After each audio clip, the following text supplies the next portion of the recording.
नाज़िन गेरेले ऐं भर पासे में सुई गैस इंतजामिया गैस जी बदतरीन लोड शेडिंग करे छॾी आहे त वरी ॿिए तरफ़ ॻरा बिल मोकिले अवाम खे वेतर परेशान कयो पियो वञे। तफ़सील लाइ पेश आहे सागर अली शाह जी हीअ रिपोर्ट।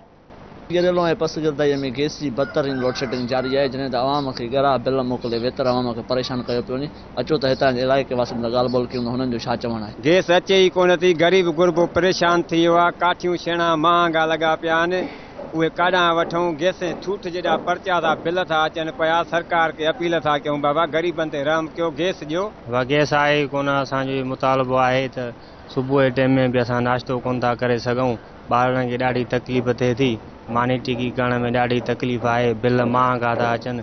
गैस आहे कोन असांजे घरनि में। चवणु इहो ई आहे त गैस आहे कान ॻोठ में, कलाकु हिकिड़ो अचे थी, वरी उहो सॼो ॾींहुं घुमा, वरी राति जो 8 बजे कलाकु अचे थी।